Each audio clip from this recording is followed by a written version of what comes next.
Hello, and welcome to the Early American Brass Band Podcast. I'm Chris Troiano, joined always by Stephen Ganis-Tracy. Hello. This is episode 38, and today we're talking with Dr. Kathryn Pewenofkit Briner. Dr. Briner is a linguistics scholar and expert and researcher on the early historic horn in America. Her doctoral research and website is titled The Lost Legacy, The Horn in Early America. She plays E-flat alto horn with Newberry's Victorian Cornet Band and is a former tenor horn with the Orchid City Brass Band in southern Florida. So we're super excited to finally have Dr. Briner on the show. We've been following her work for a long time now. We're really excited to be able to share this discussion with all of you. Yeah, we really enjoyed getting to talk to Dr. Briner, and we think you'll enjoy the conversation as well. And it's really a topic that I personally didn't know much about at all. I feel like the horn kind of tends to be the instrument that doesn't get talked about very much. So we were glad to talk to her specifically about the early days of the horn in America. If you like what you're hearing, you can support the show on Patreon and Teespring. We're also on all social media platforms as well as YouTube, so you can go follow us on whatever your favorite platform is. That way you'll never miss anything that we put out. And we also have a website. It's eabbpodcast.com, and up there you'll find show notes for every episode and a wealth of resources that we've put up there for you. So we do hope that you'll check that stuff out. Without further ado, here is our discussion with Dr. Briner. Enjoy.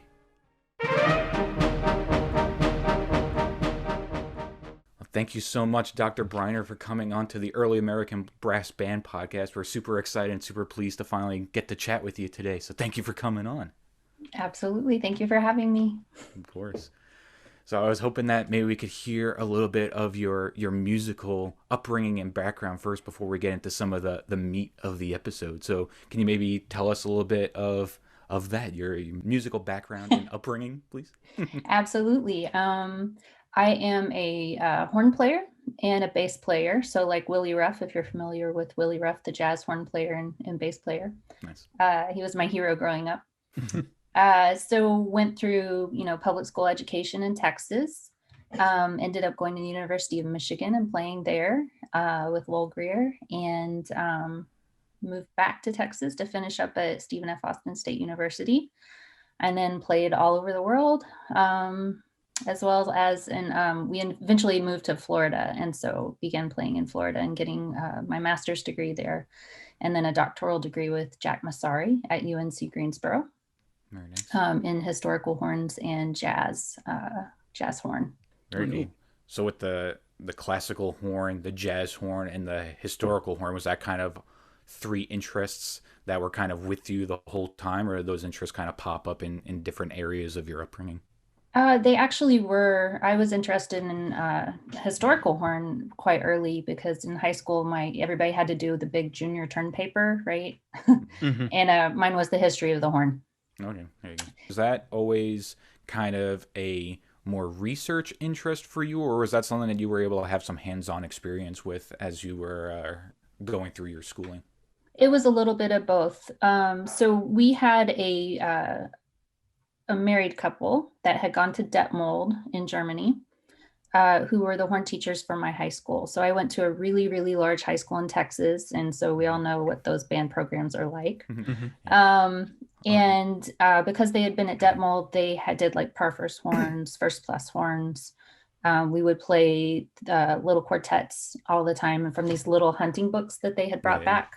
Nice. And then, I always listened to like Del Clevenger, Barry Tuckwell, and of course he did like a Baroque album, but it was modern horn at that time. Gotcha.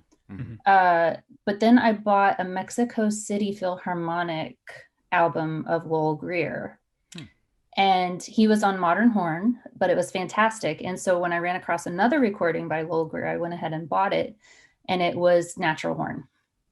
Yeah. And so the nuance that you can get with hand horn, especially with a composer who knows natural horn, is just fantastic. So that's what I wanted to do at that point. I knew that I wanted to play classical horn. I knew I wanted to play romantic early horn.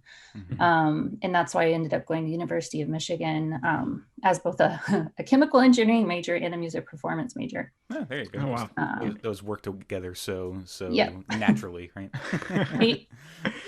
And Lowell was there. So my undergrad, we had a lot of fun playing natural horn. And he would buy like Chinese food on a Friday night, and we would all sit around and play and eat and hang out on a Friday, a Thursday night. And then just, I just continued from there. And then Jack was really an amazing early horn enthusiast at UNC Greensboro. And we had a fantastic, we called it the Baroque Ensemble, but really it was any type of genre, any type of instrumentation we could make up. So Geza Cordes was the coach for that group, and we were able to play fantastic literature and basically choose what we wanted to play, which is really fun sometimes. Yeah, that's awesome. With all of these academic institutions that allowed that performance and experience on natural horns, was that something where the schools had those instruments, or were those teacher owned, or was it expected for the students to kind of go out and get these things? It was a little bit of all three, actually. Okay. And at Stephen F. Austin, we really had to get our own equipment. At UNC Greensboro, we did have studio horns. And then Jack had quite a few horns as well, personal horns that he would let the DMA students use. Oh, cool.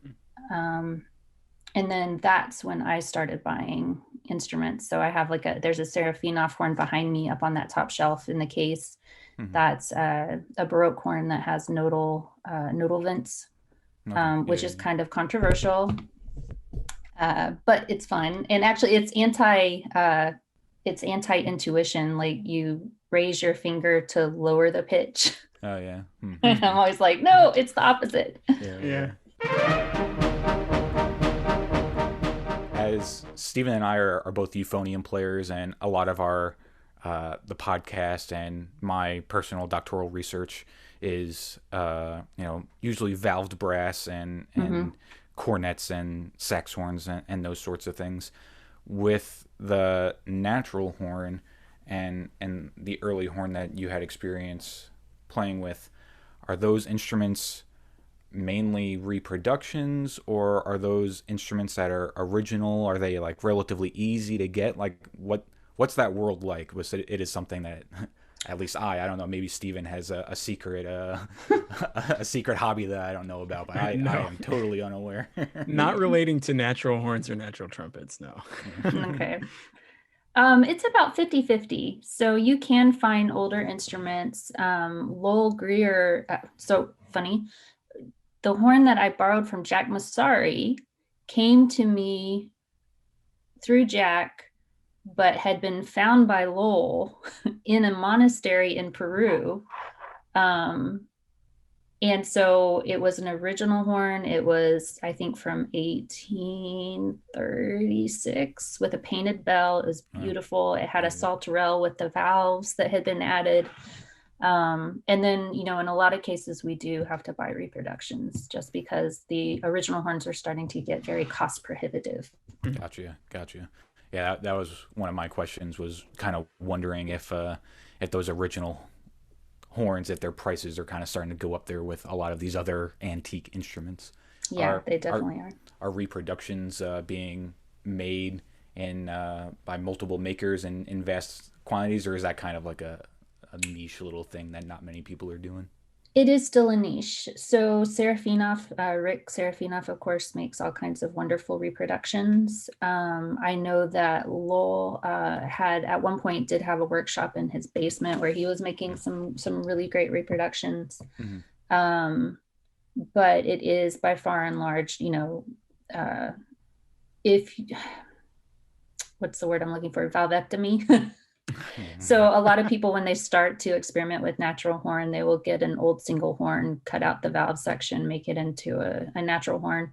The problem with that is that the modern bell, the throat of the bell is much too large for really great what we might call handering instead of fingerings, right? because you have to close the bell throat much more. The early natural horn, the bell throat is probably about like that. Yeah, so the taper is less drastic in the earlier ones. Yeah, interesting. Maybe also kind of along similar lines of again, apologies, not being super familiar with the world, and I know some of our listeners are going to be in the same boat. Loaded question. We don't have to get super deep into it. Can you maybe give a brief history of the horn? As many books and dissertations are devoted to that, I know it's a lot to ask, but maybe a Cliff Notes kind of Reader's Digest version. Sure. It's been a long time since my doctorate. Let me think about this. Well, so, we have this history of going back and looking at the common ancestors for trumpet and horn. So conch shells, shofars, that type of deal. Coming out of that tradition, we have the post horn. So we do kind of claim that in the horn tradition. So we have this post horn tradition, and moving over to like Parfors horns, hunting horns, pre-Baroque horn. And there's all this apocryphal type of stories about Spork and, going and Count von Spork, I think that was his name, going to Paris and finding these horns, taking them back to Bohemia, having his players trained in Paris, then coming back to Bohemia. And so we have this kind of parallel track of Paris and then Bohemia with the two different types of hunting horns. And at that point, that's when we start to see the innovations in musical being introduced into the orchestra. Once we get to that point, most people think of Giovanni Punto. And he's often credited with, the first stopping mute, hand technique, though he was probably codifying a lot of what was already going on at the time and not like just inventing it out of nothingness there. Yeah, of course. What century was that happening in? I would say 17th at that point. Okay, gotcha. Then we start to see the introduction. Well, end of the 17th into the 18th. Gotcha. And then you start to see the little court orchestras with the two pairs. Well, one pair of horn at first, then two pairs of horns. No crooks at this point. Probably fixed pitch horns. And then you would have to have a different horn for each key. And then introduction of the crooks, first practical system of the crooks, which would be, 1735-ish, I think. And then you start to see the conservatories, so the Paris Conservatory.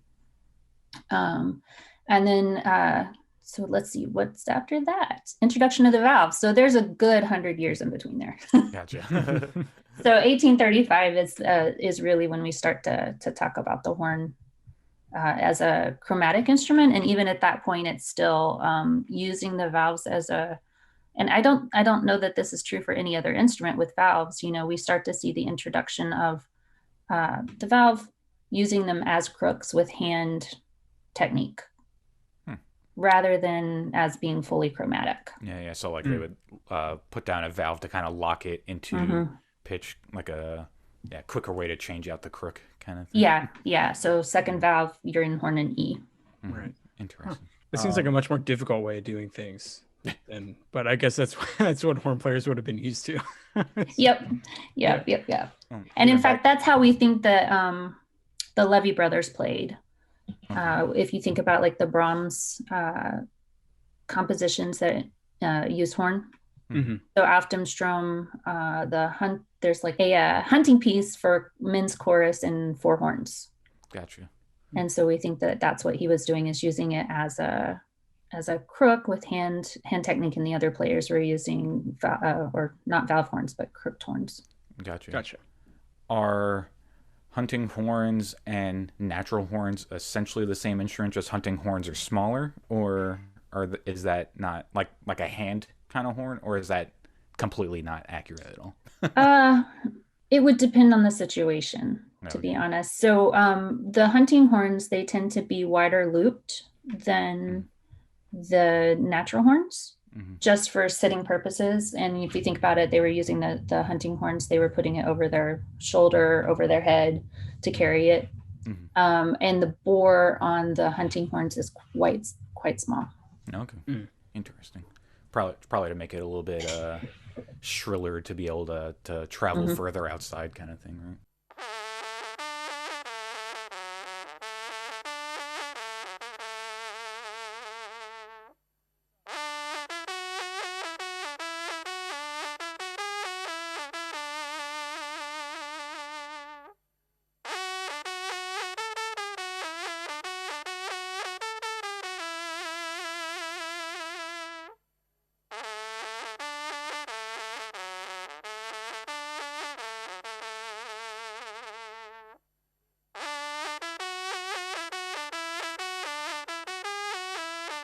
You're researching, you have a website called The Lost Legacy, kind of the horn, which focuses on the horn in America. So how did the horn kind of migrate over to America, and then how was it functioning? I laughed at one point. I was at a Trump conference in Miami. Actually, they brought over this like all-star group of Trump to Chas players from France and Germany. And I said, as soon as the first ship got here, there was a horn. And come to find out, guess what? So in 1565, I think is the year. I'll have to double check that date. But the fort that the French built in Florida, Fort Caroline, and then there was Fort Augustine. There were horn players on that boat and in the settlement. So the reason we know this, other than we just think that there was a horn player on the ship, is that when the Spanish attacked Fort Caroline, the governor actually had the Spanish governor had his own orchestra and choir. And he killed everybody, but spared the musicians to add to his orchestra. Yikes. So, and then they were, when the British came, they were able to free those prisoners, and they went back to France, and there was a deposition. So we have all these testimonies about that. But we don't know if it was Menin or Massain. So, as soon as those ships showed up to this continent, we saw horns. Very cool. Interesting. I don't know. Was the horn tradition then at that time still small court musicians and those types of small ensembles? And then how did the horn evolve kind of once it was here? Was it attached to any of the evolutions happening in Europe, or did it develop independently here? So that was actually part of the lost legacy thing. We have this idea in the horn world that the history of the horn in America kind of just spontaneously happened in the 20th century. People showed up towards the ends of the 19th century, and then boom, we have these major orchestras. But in truth, it really did follow a parallel track with Europe. Mm-hmm. So the same type of musical training, people would get their training and come to America. They would form little orchestras. So we had the Moravians, who had orchestras from the moment they got here. So 1735 in Georgia, actually, not even in the upper colonies. There was a place called Spring Place, and it was only from 1735 to 1735 to 1740. And they ended up leaving because of conflicts with some of the indigenous peoples there. Mm-hmm. So they sold the horns before they left, but they had horns at their other settlement. And so that other settlement, up in Bethlehem, mm-hmm. They had a full orchestra. They played Handel, they played Stammich, they played Pleyel, they played a bunch of Moravian composers, mm-hmm. Which is really cool. Yeah. David Michael Moritz, I think, was the main one that they played. Gotcha. I remember reading about the Salem Moravians and mm-hmm. Salem and Bethlehem. Would in the book would reference the first ones down in Georgia and how it was short lived, but it's cool to know that there was music and horn happening down in that first Moravian settlement too down there. Yeah, and the governor, I think, of Georgia was the one who bought the horns, actually. Okay. Did the horn only kind of survive in America through the orchestral tradition, or did it have kind of other outlets that allowed it to develop and kind of do its own thing? Because I know, at least in the brass band tradition, that we were experiencing in the 19th century, that a lot of our research and stuff is focusing on. We talk about American brass bands forming out of bands of music that would normally have the natural horns in them, and then once it gets into brass band land, you hear about like E flat alto horns, and that's kind of it. So what was the horn doing during in all that time? So they were we had the military groups, right? The Marine Band. There were all kinds of harmony music groups that had popped up like in the late 1700s. And harmony music in the Moravian groups too. What I love about the Moravian groups is just the record keeping. Like if you want information, go there. But there were cities that had what we call the city concerts. So New York City had them, Philadelphia had them.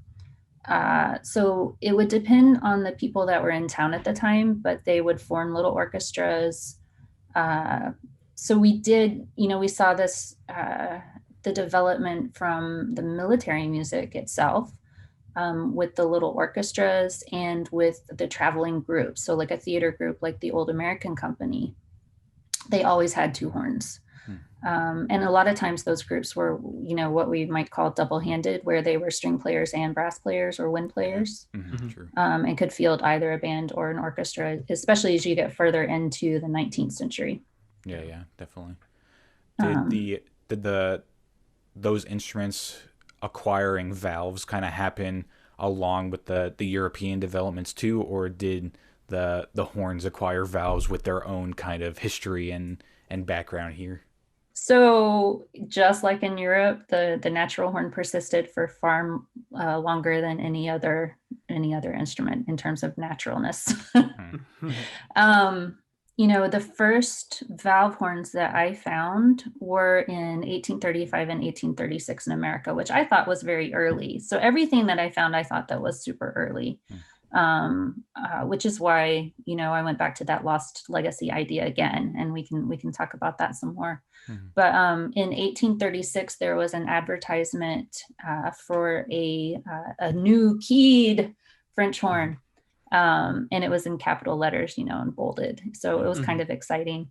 But in 1835, there was a review in the New York Mirror. And it was August Alpic, who was also a keyed bugle player, I believe, and then William Nids, who came from England. And so the reviewer was quite upset that William Nids was playing a valved horn, because though the horns were paired, they were not matched. He didn't like the openness of the valved horn, and that was common in Europe too. People just detested it. They thought that the spirit of the horn, the nuance that you can get with your hand and the way that sounds, is just so, like, there's so many different levels of atmosphere you can do with that. And whereas just having open horn sounds, they were like, it's the same. Yeah. It's like a synthesizer almost, right? Having that like wall of sound the whole time. Yeah. And that's one of my complaints about modern natural horn players. You get someone like Lowell Greer, who's fantastic and is so nuanced and so beautiful. And then someone who shall remain nameless, a famous horn player, decides that they want to start playing, natural horn, and it just sounds like stopped modern horn. I'm like, it's not tasty. Yeah. It's interesting how those different timbral colors really make that big of a difference, and it's like the just being aware of that history and knowing to be able to apply that is a huge component of it, which is interesting.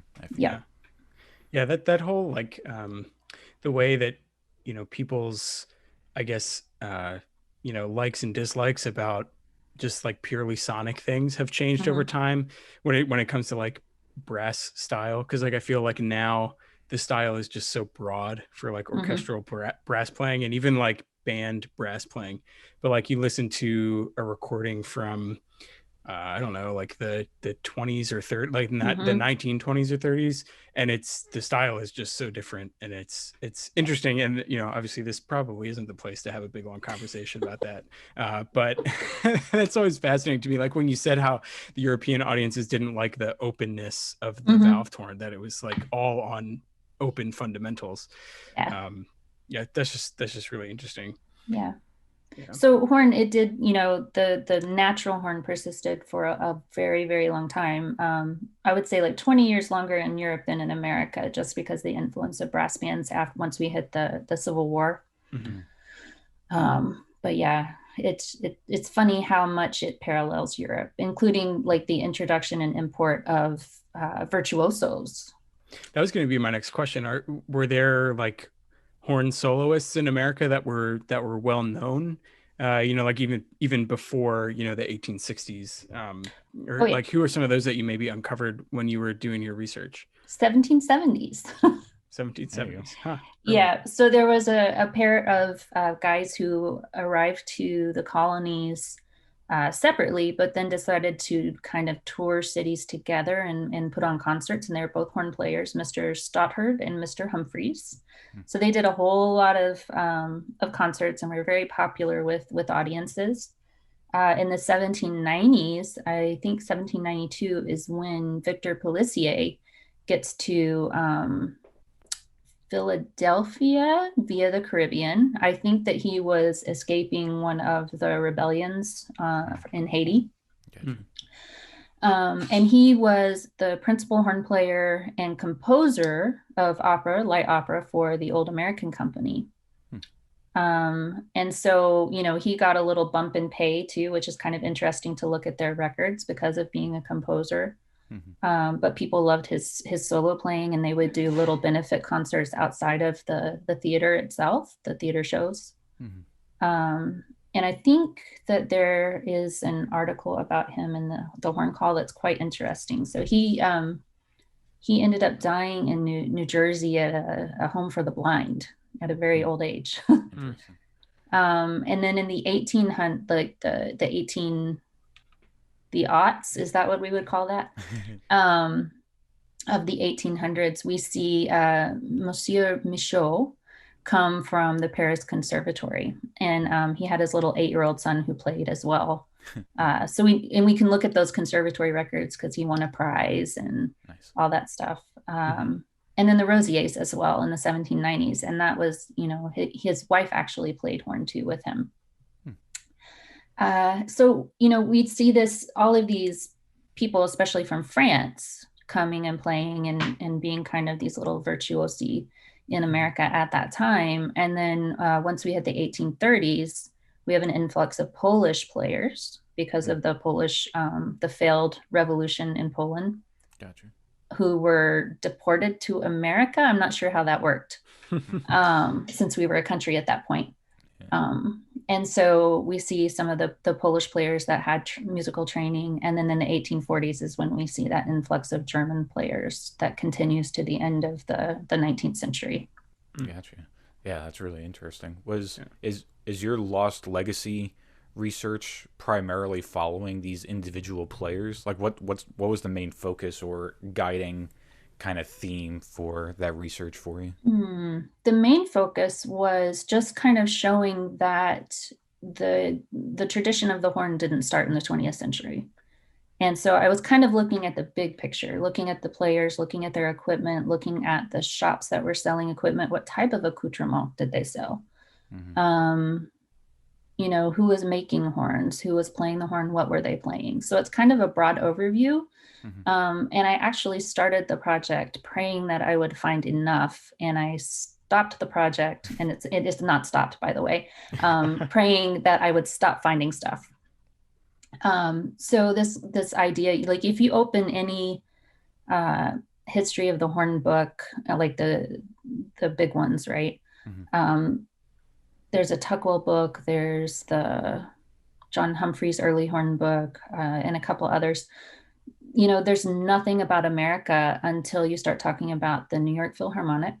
And before that, the only mention that any of these books make about the horn in America is they all say Jacob Domnick came to America and was last heard from in 1806. So Jacob Domnick was the brother of Heinrich Domnick, who had written multiple tutors about the horn. Their father was a horn player in one of the courts in southern Germany, in one of those little principalities. Mm-hmm.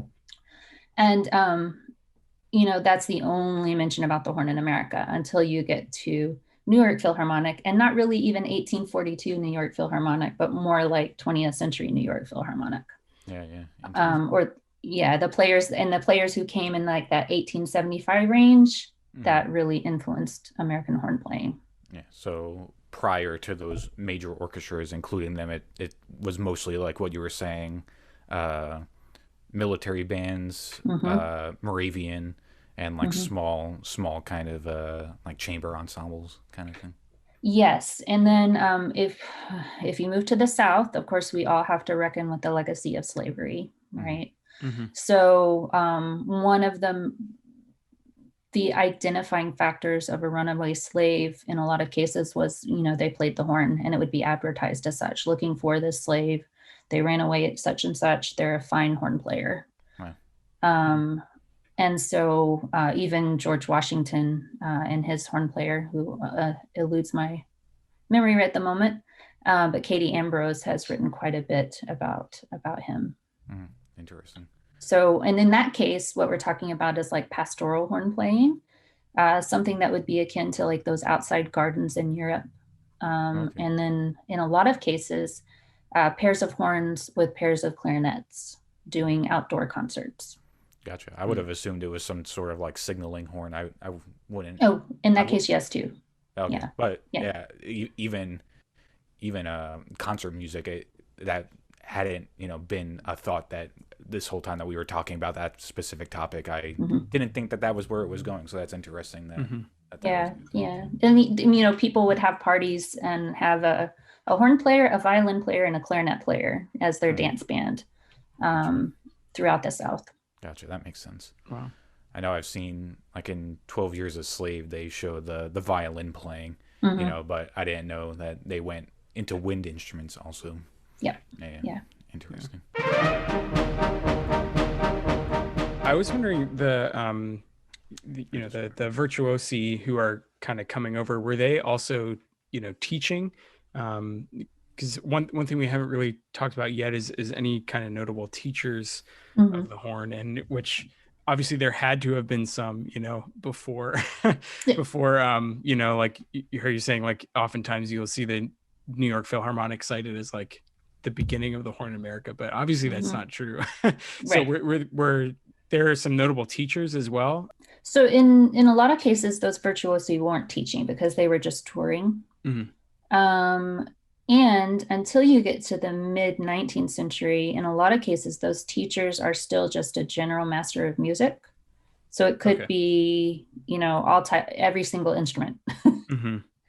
Though there were, I'm trying to think of his name. I think it was Christian Parrish, something like that, who was teaching in South Carolina. And so it often would go hand in hand that they were a teacher of music and in the military. And so that would be kind of a recruiting tool. There was an indentured servant, I think Albert Schwitzel, Schwickel, that was his name, who worked at a kind of like a pleasure garden in the South. And he was a horn, his services were advertised by whoever owned his contract. And then when we get to the 1850s, so my dissertation actually stopped in 1842 just because of the influx of people at that point, and the data is a little bit unmanageable. But anything that I found until like 1920, I would find it and categorize it, put it in all those binders that are behind me right there, and then note cards. So you start seeing somebody who does specialize in horn, 1850-ish on. And then St. Mary's in I think it's in Maryland, they actually gave a prize for horn students. And it was quite early. I can't remember the date, but it was the first instance of like university training for horn that I found. That's cool. That it was like a monetary prize that they got from it, or were they awarded an instrument or something from that? It didn't say. It was. I think that what it was is that it was modeled on the Paris Conservatoire Mm-hmm. model in terms of like a little competition. Mm-hmm. And of course, at Paris, they would receive a horn with the little a garland on the. Yeah. I can't think of, it's not garland, but the little patch on the bell throat. Yeah. You had mentioned earlier that part of your research you were also looking at like shops and where these Mm-hmm. instruments were sold out of. I'm assuming. I know in with the early brass band movement, we kind of talk about how that nucleus was largely in Boston, the New England Mm-hmm. area. Uh, Started happening in New York, and then later, like Elkhart, Indiana, like that Mm-hmm. sort of Mm-hmm. area. It sounded like with the horn, you had mentioned that it possibly initially came up from the south, maybe starting in Georgia and working its way up. What did you find in terms of horn shops in those early years of the horn being in America? I would say that's exactly what happened. So South Carolina is Mm-hmm. where there was a shop and somebody was selling horns. Usually it was like a dry goods store or mercantile, Okay, not a music store per se. gotcha. But then we did see, Boston, Philadelphia, New York City. There was even one in upstate New York at one point. There was a maker in New York in 1760s, John Dash. He was a German tinsmith. And so there are actually extant instruments by him. Oh, there you go. More bugles, though, I think, Mm-hmm. or a hunting horn. Mm-hmm. So you do see it in those mercantiles. Then you start to see the music stores, like the ones in Philadelphia, New York City. And then even, I found them in like weird little towns, rural towns, as we see that Western expansion across the continent. Mm-hmm. It's interesting that you said they weren't always being sold in designated music stores, how they would Mhm. appear in other things. Do you think that that was just because uh, there wasn't a local music store, or was the horn at that time kind of viewed as more not as much of a musical instrument, but more as like an object or like a good that would like be used for a function almost? I would say probably as an object in terms of function, signaling, that type of thing. It was always equated with equestrian things. Mm-hmm. So that is very likely. And it would, if you look at the advertisements, sometimes you can tell if they were selling single horns or double, like a pair. Mm-hmm. And that sometimes would give you a clue in terms of whether it was, if you're thinking in terms of a hobbyist or you need a signaling instrument, or if it was for musical purposes. Mm-hmm.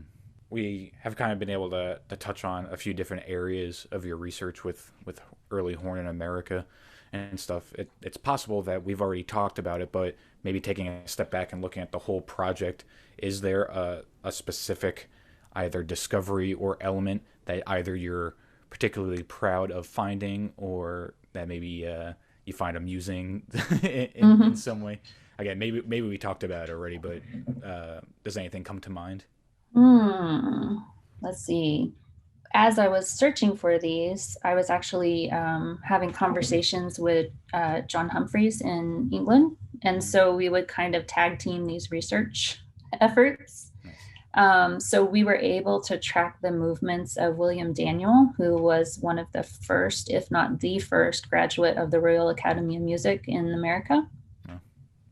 Um, and and it was weird because he went to like these really out there places. You would think he would go to some place like Philadelphia, New York City, and he ended up in like Ohio, and somewhere in the South at one point.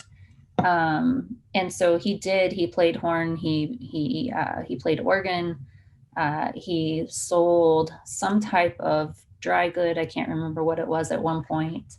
But his was one of those tragic endings, right? So there was a newspaper advert that I found, and I sent it to John because I was like, you are not going to believe this.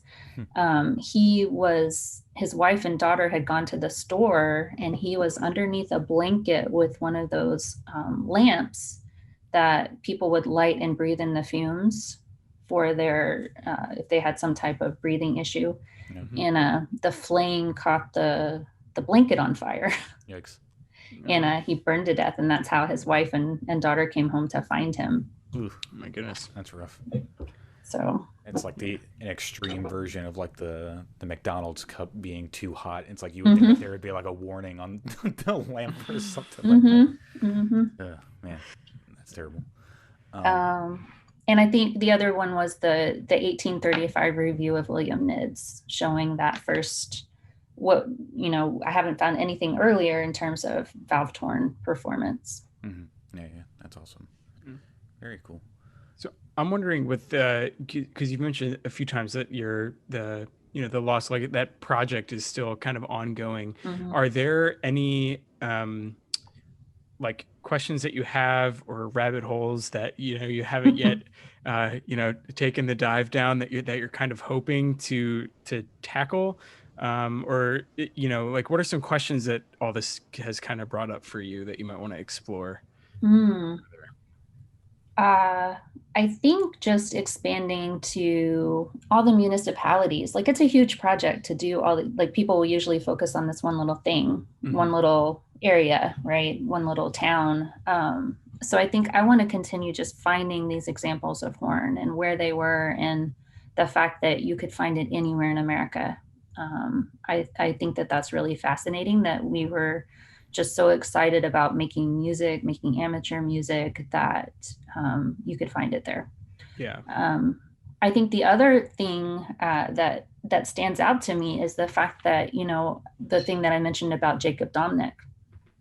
So every single horn book mentions this fact about Jacob Domnick coming to America in like 1790 something. And he wrote a letter to his brother in 1806, and that was the last that anybody heard of him, supposedly to Philadelphia.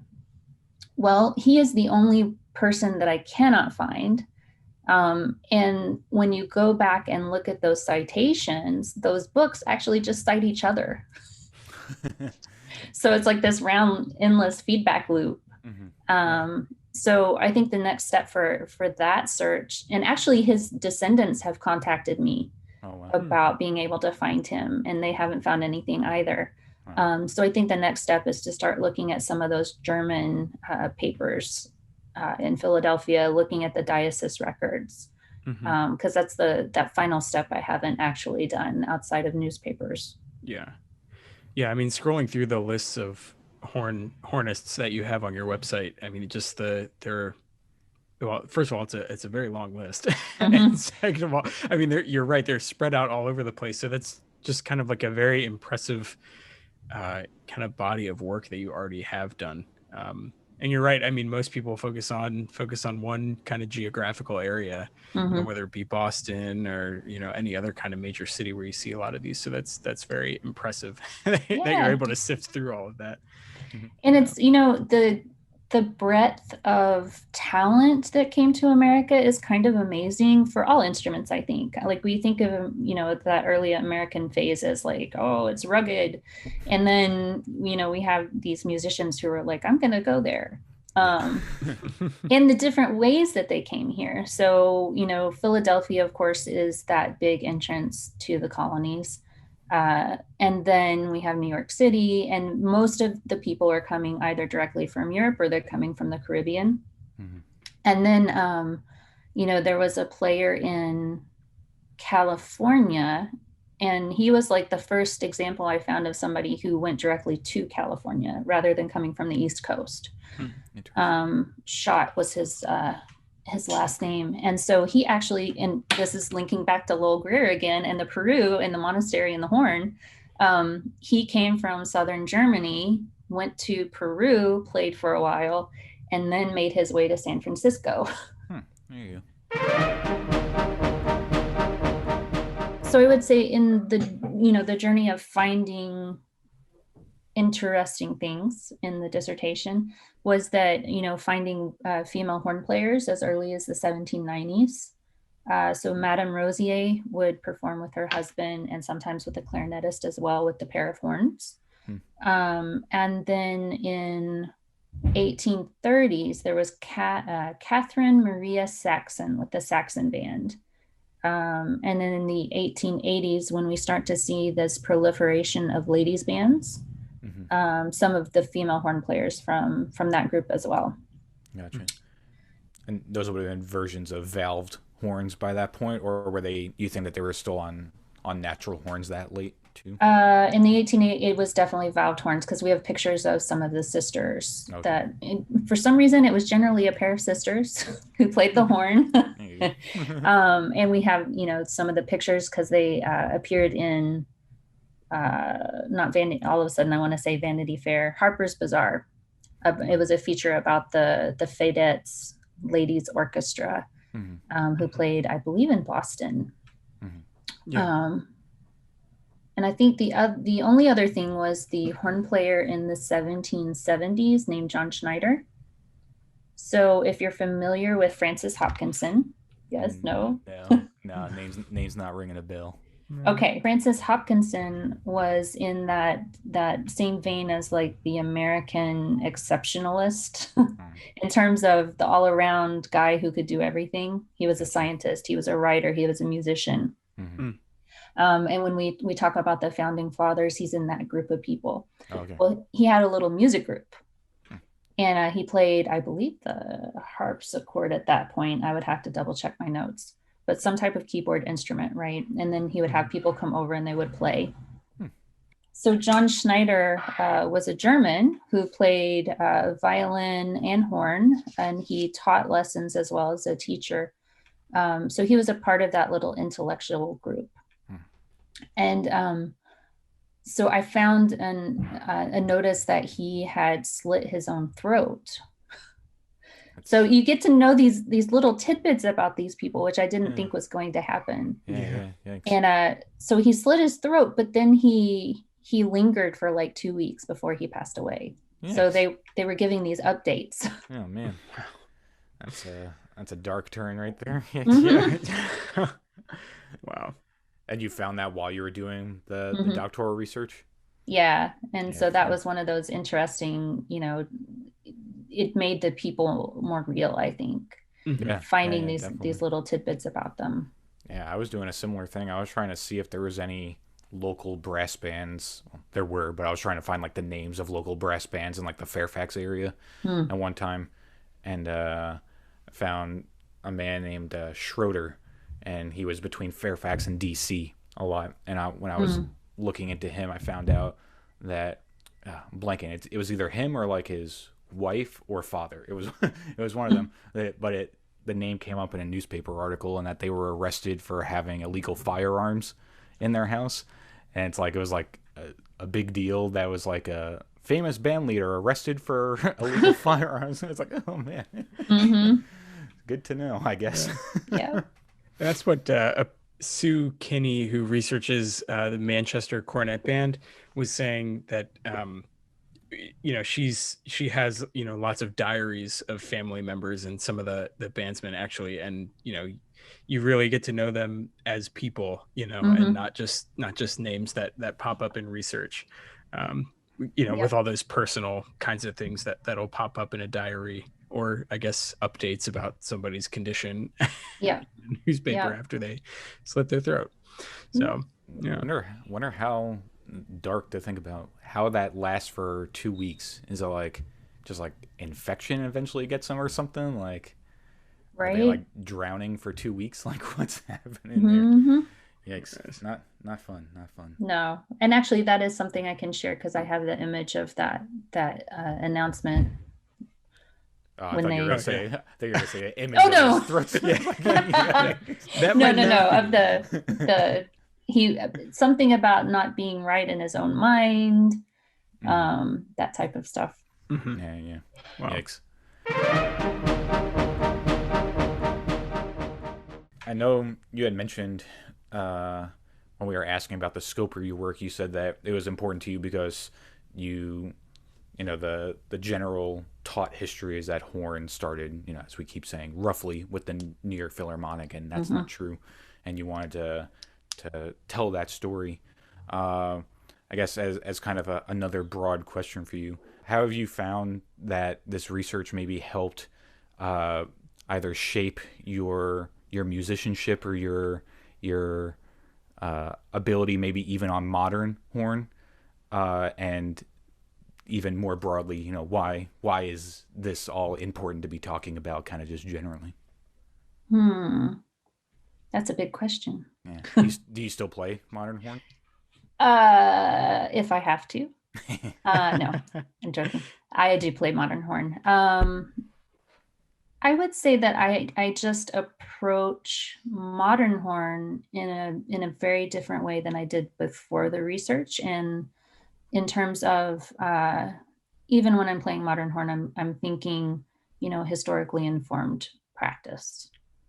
How does it sound? Am I approaching it musically? Do I just sound like a 20th century? Oh gosh, we're in the 21st century, aren't we?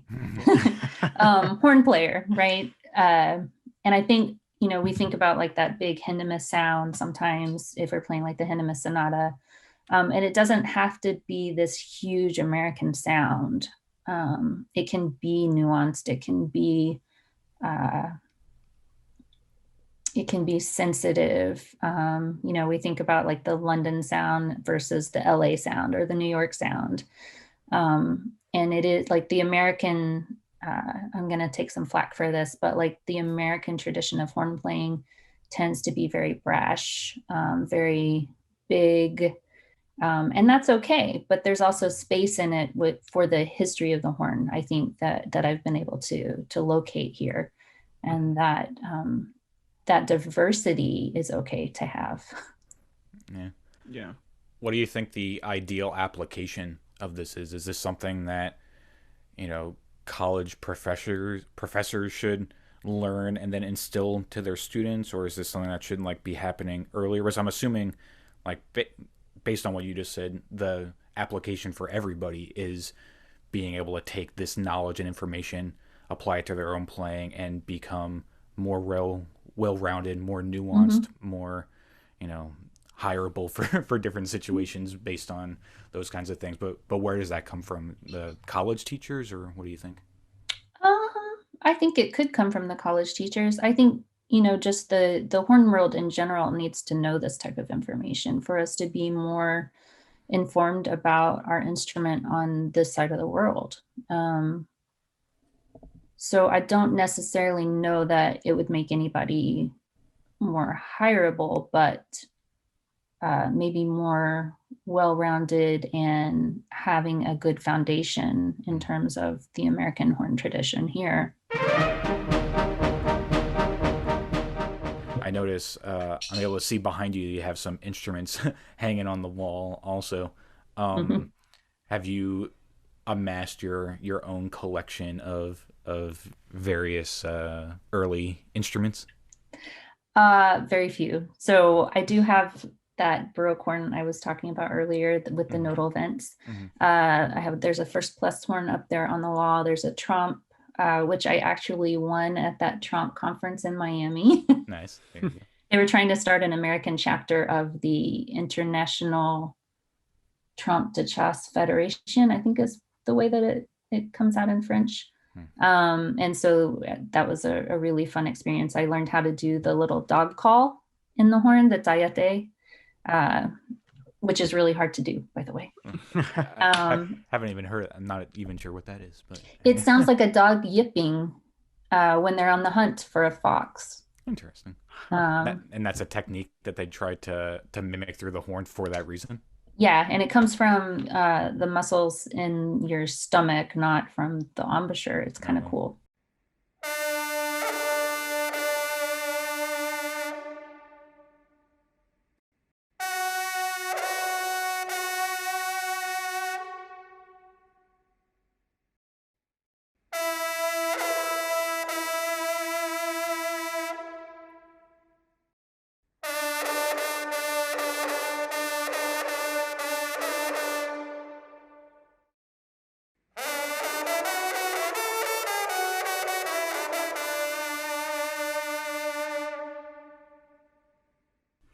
And I heard like actually the most beautiful Ave Maria on Trump with hand technique there too. Let's see what else. I have a conch up there. I used to have a 1875, I think it was a Teve horn, but it was stolen out of my car in Texas. Oh, And 2.5 years later, we were able to finally track it down to a buyer in Germany, and he refused to return it. wow. Yikes. Wow. That's unfortunate. Very rude. Yeah. Right? On, all around there, from being stolen to being not returned. Yep. Yep. And it had a beautiful painted bell, everything. I have a friend who had his Ophicleide stolen in Texas, so those Texas thieves really like their early instruments. Yep. Yeah. That was up in Denton, though. Oh yeah, mine was just south of Denton in Fort Worth. There you go. So I'm trying to. There was something. Oh, that's what I was going to say about Texas too, in the breadth of players. It just popped into my head. So there was Schott in California, right? Then Portland, Oregon, there were players.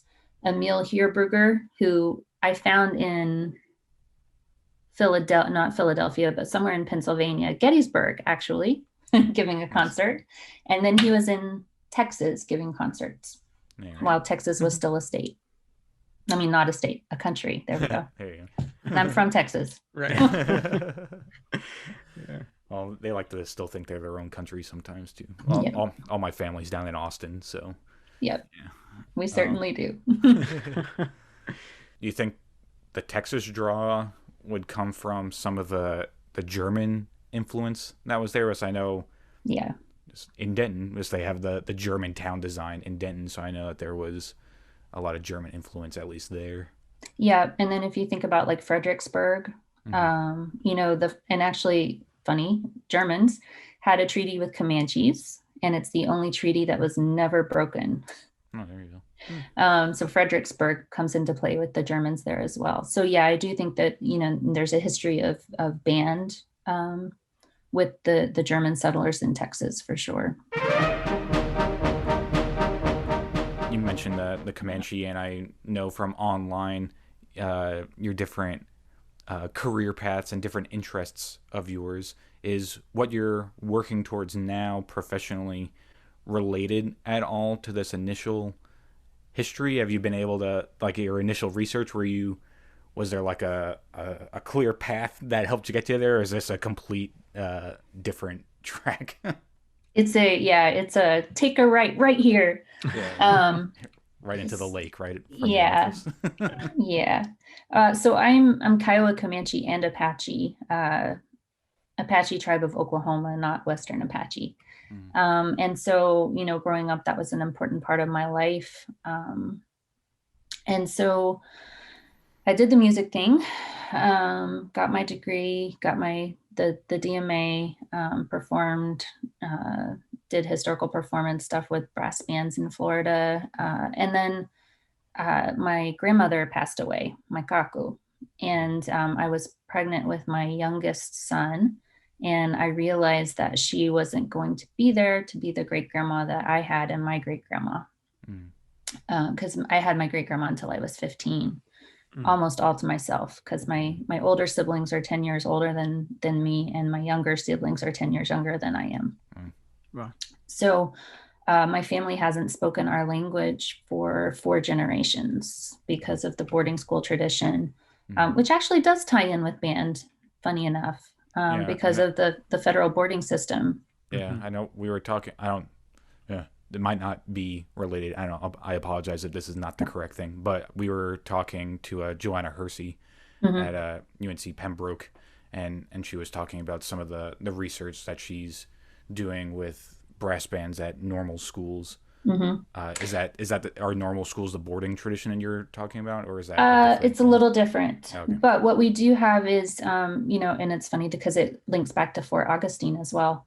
At the end of the Red River War, most people haven't heard of that, they don't know what it was, but in the 1870s there were the cavalry was chasing down the last of the Kiowa Comanche Apache, Cheyenne, trying to get them to come into the reservation. And we call that the Red River War. So approximately 76 of those prisoners of war from the Red River War were sent to Fort Augustine in Florida, which was the Fort Augustine, not the original site that replaced Fort Caroline, but yes, the original site for Fort Augustine, which they, at that point, was called Fort Marion. And now they've gone back to the original Spanish name, which is Castillo de San Marcos, I think.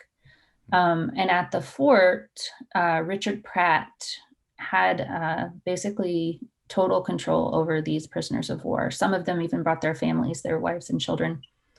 And so he asked Congress, what should I do with them? They said, do whatever you want. So he, coming from like a West Point tradition, right, military tradition, he cut their hair, gave them uniforms, did military training, would take them out for shark hunts because they couldn't do buffalo hunts. They would camp on an island. They would do artwork. They taught them how to read and write. Tourists would pay money to come in and watch the Indians, buy the artwork. And so when it was done, he deemed that it was a success. So he came up with the plan at that point. And Richard Pratt is the man that's known to have said, kill the Indian, save the man, meaning kill all that's cultural within them so that they can join the rest of the civilized race. Assimilation. Yeah. Yeah. So he went to Congress and said, I have this plan. And so went to Carlisle in Pennsylvania and started the first federal boarding school there. And then there were regional boarding schools as well. And then there were also local boarding schools. So on my reservation, we had the Fort Sill Indian School, and a couple of missionary run schools as well. But our children, at the age of like 3 and 4, were sent up to Carlisle and other schools, and often didn't come home at all. But Carlisle did have a very strong band tradition with Dennis Willock. I think he was Oneida was the director. Okay. So these schools, the boarding schools, had these little military bands, sometimes orchestras. They would do parades. And then, they're going through all this training to not be Indian. But then they would go and do these concerts, and the government would literally ask them to dress up as Indians to do them. Yeah. So it does lead back to that as well. But wow.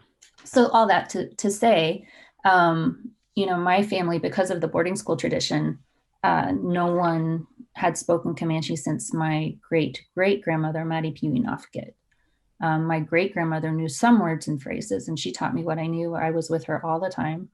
My grandmother did not know any, and neither did my mother. So when she passed away, I started teaching the boys what I did know, realized what we don't know about the language, the state of our language, and the number of speakers. So the population of the Comanche Nation is about 17,000. And that's not counting descendants, people who are not enrolled. And we have fewer than 12 first language speakers left. Yeah, wow. So that's when I made that U-turn, sort of. Of course. Well, it's definitely important, obviously to work towards preserving that and building it for sure.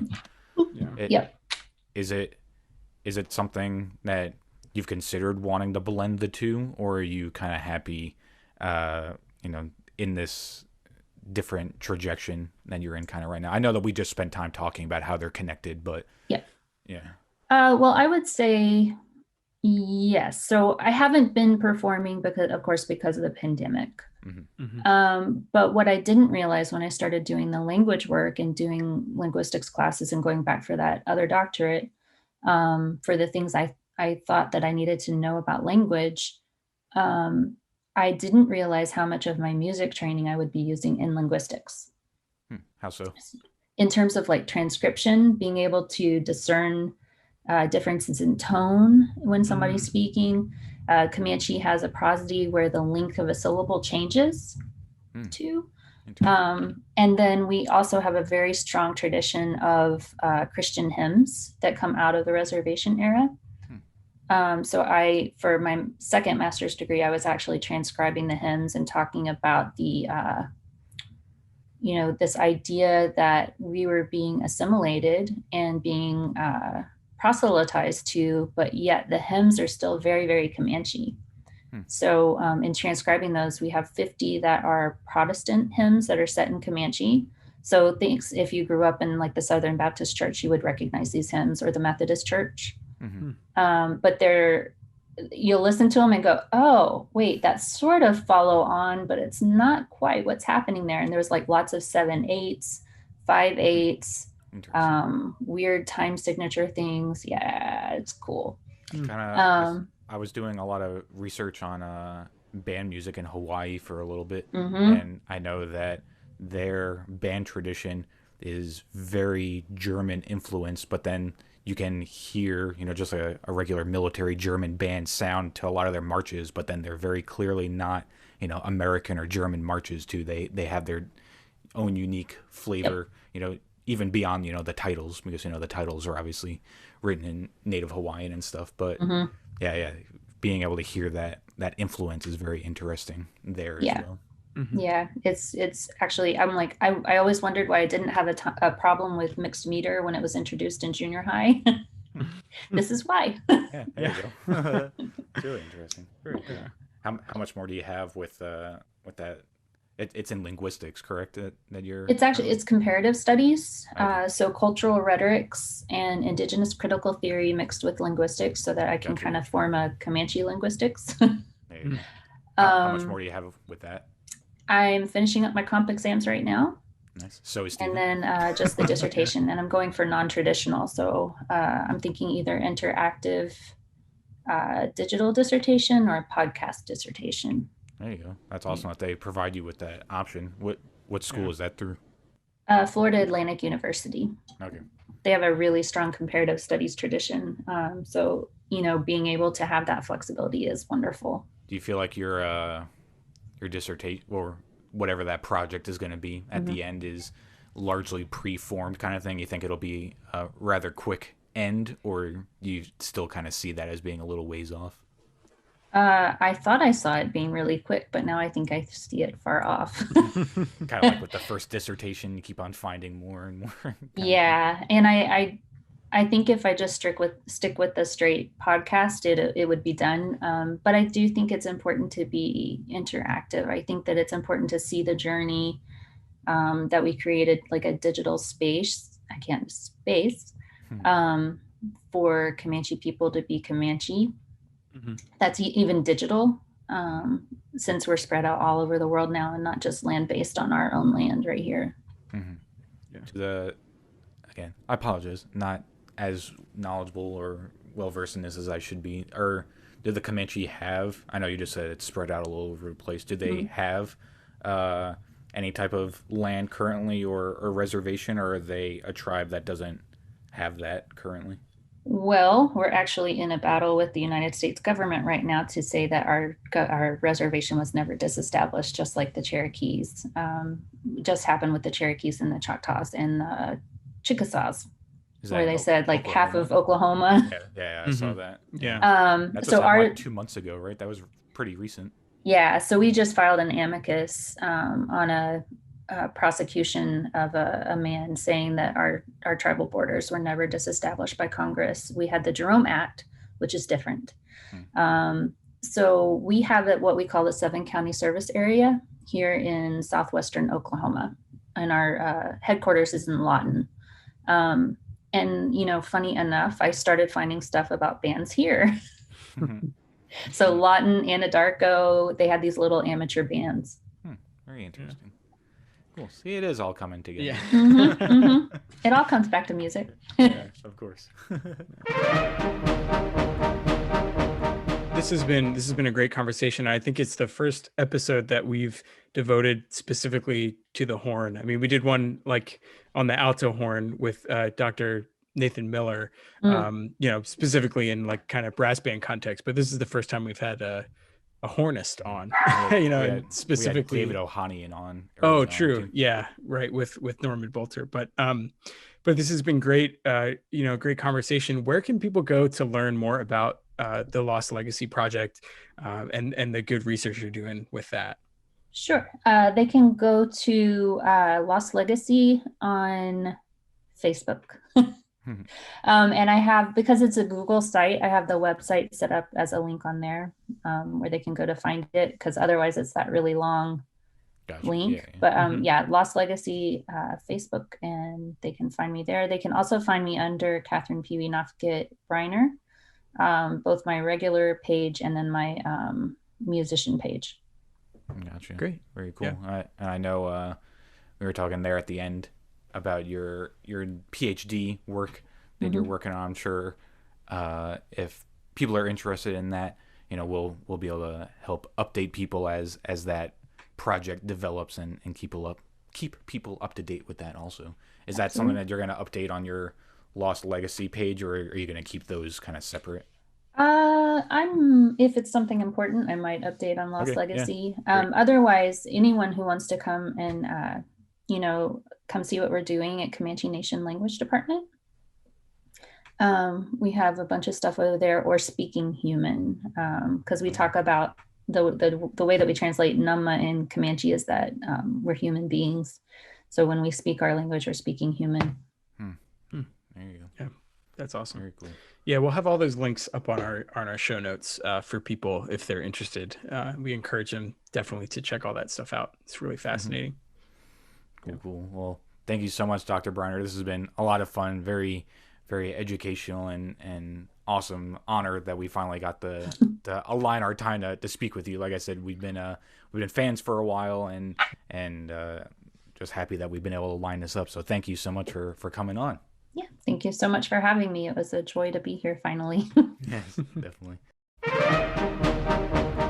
Thank you again so much to Dr. Briner for coming onto the show. As Stephen mentioned at the top, we feel like the horn is kind of one of the unfortunately neglected instruments, which, evident with her research, is not an uncommon thought. Definitely something that helped spurred Dr. Briner's research and interest in the development of the horns culture in America. So thank you to Dr. Briner for sharing that with us.